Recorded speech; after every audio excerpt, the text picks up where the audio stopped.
Begitulah cepatnya hari itu berlalu. Hari berubah menjadi pekan, pekan menjadi bulan, bulan menjadi tahun, tahun menjadi windu, windu berubah menjadi abad. Yang mati hilang, yang dulu hidup kaya, hari ini hanya tinggal kenangan saja. Kemana mereka dulu yang hebat-hebat, bangsawan, para penguasa? Semuanya mati ditelan zaman.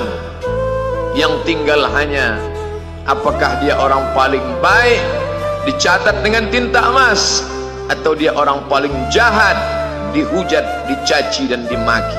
Harimau mati meninggalkan belang, gajah mati meninggalkan gading, manusia mati meninggalkan nama, nama yang baik atau nama yang buruk. Wa tilkal ayyamu nudawiluha bainan nas. Demikianlah hari demi hari kami pergantikan di antara manusia.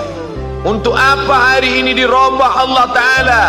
Mengapa hari ini datang silih berganti dan kita ada di dalam zaman itu?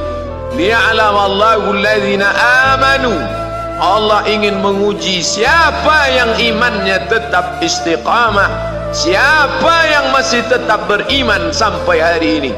Khatib mengucapkan alhamdulillah, nikmat yang paling besar adalah nikmat istiqamah dalam iman dan Islam. Berapa banyak ketika hari berubah, yang dulunya dia adalah orang baik-baik, hari ini berubah menjadi tidak baik.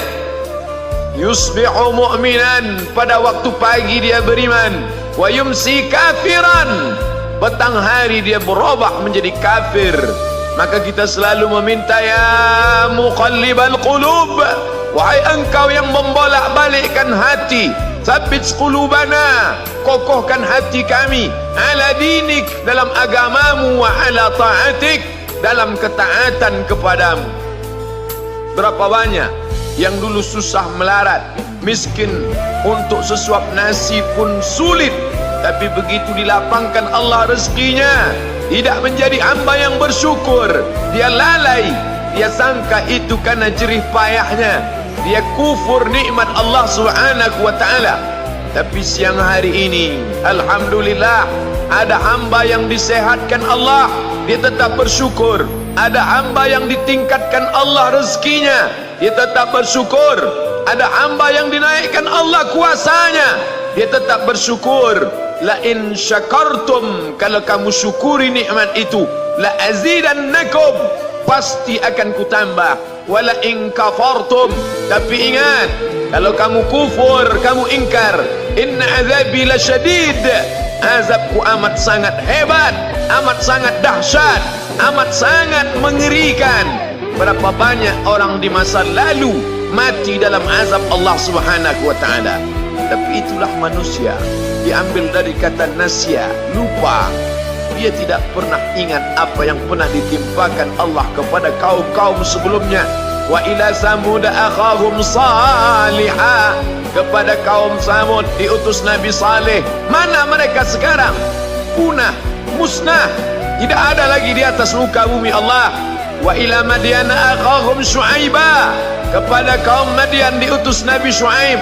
Mana mereka sekarang? Punah, musnah, tidak ada jejaknya di atas muka bumi. Wa ila Adin akhahum Huda, kepada kaum Ad diutus Nabi Hud.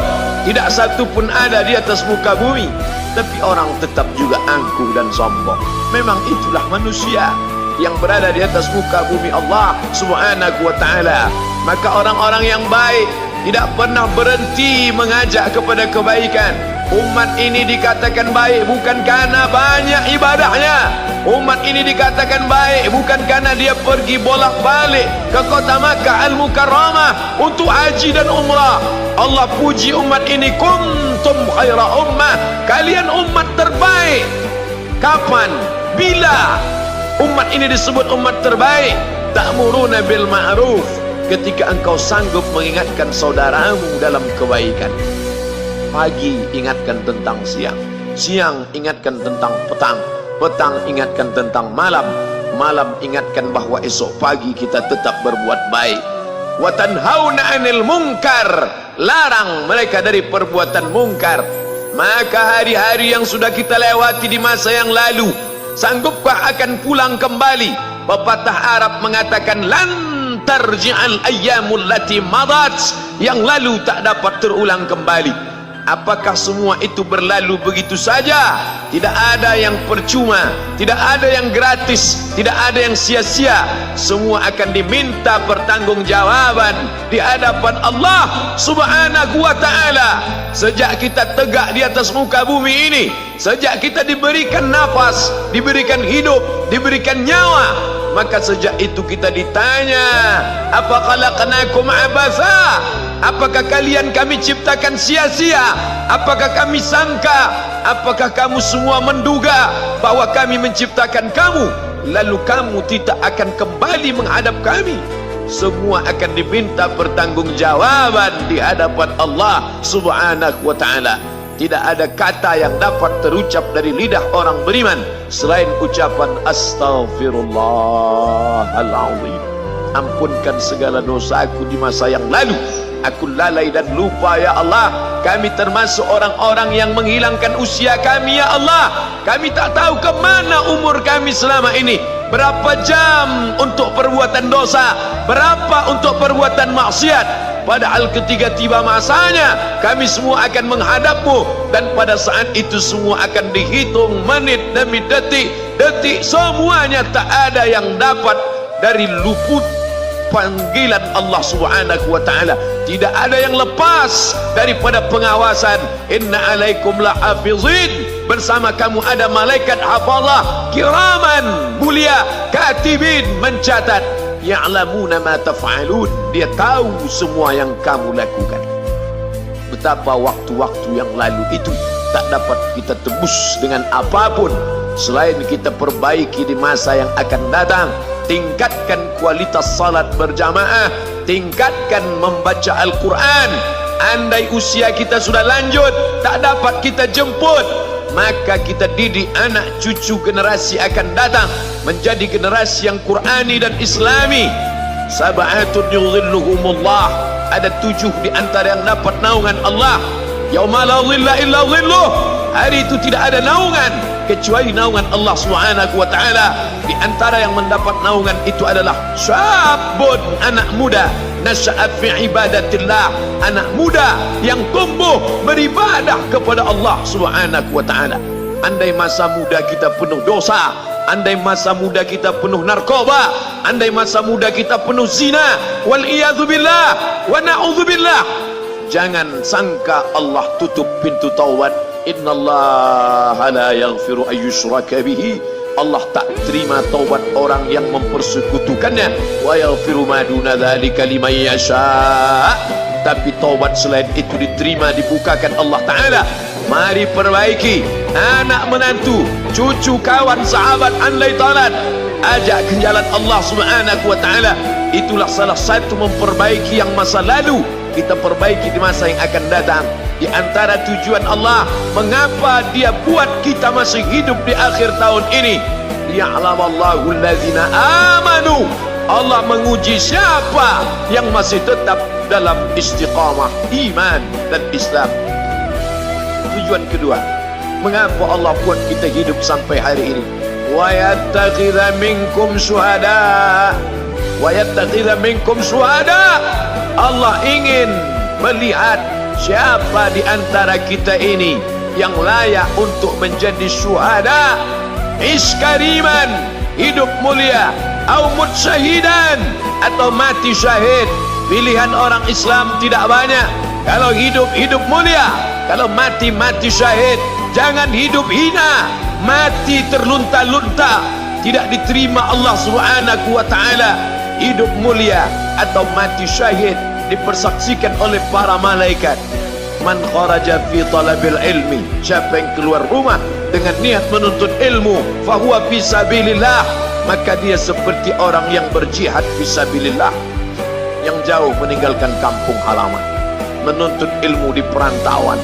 Jangan kau sangka kau anak yang terbuang, engkau adalah seorang syahid. Andai mati dalam perjalanan, maka matimu adalah seorang yang mati syahid.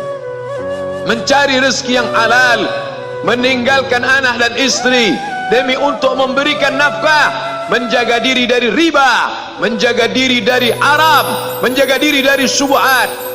Ditinggalkan anak yang masih kecil, istri yang memerlukan kasih sayang. Kutinggalkan kalian bukan karena hawa nafsu, tapi ingin mencari yang halal. Tetesan air mata, penuh keringat dan kerinduan, munajat di tengah malam, dibayar Allah Ta'ala dengan tetesan darah seorang syahid. Man mata duna malihi, siapa yang mati membela kehormatan hartanya, fahuwa syahid, maka dia mati syahid. Betapa seorang yang susah melarat hanya untuk menjaga diri dari yang haram dan syubhat, Allah muliakan dia. Inna akramakum indallah, yang paling mulia di antara kamu di sisi Allah, atqakum, yang paling takut kepada Allah. Ramai kita di rumah Allah ini, yang paling kaya kah yang paling mulia? Tidak. Yang paling ganteng dan paling hebat kuasanya kah yang paling mulia? Bukan. Yang paling berilmu, buya, kiai, ulama, apakah dia yang paling mulia? Tidak ada jaminan. Tapi yang paling takut kepada Allah Subhanahu wa ta'ala, takut terjerumus dalam riba, takut terjerumus dalam syubhat, takut makan haram, sehingga dia biarkan dirinya dalam kesusahan, susah dalam pandangan manusia, melarat dalam pandangan orang kaya, tapi hidup mulia dalam pandangan Allah, para malaikat, nabi dan rasul. Hari ini orang itu dikatakan bodoh, hari ini dia dikatakan goblok, hari ini dia dikatakan kamu tolol sekali. Mengapa tidak kamu pakai kekuasaanmu? Mengapa tidak kamu pakai kesempatan? Hidup hanya sekali, pakailah sesuka hati. Tapi dia takut kepada Allah Subhanahu wa ta'ala. Pagi dan petang dia katakan, Allahumma ajirna minan nar, Allahumma ajirna minan nar, Allahumma ajirna minan nar. Selamatkan kami, aku, istriku, anakku, keluargaku dari api neraka ya Allah.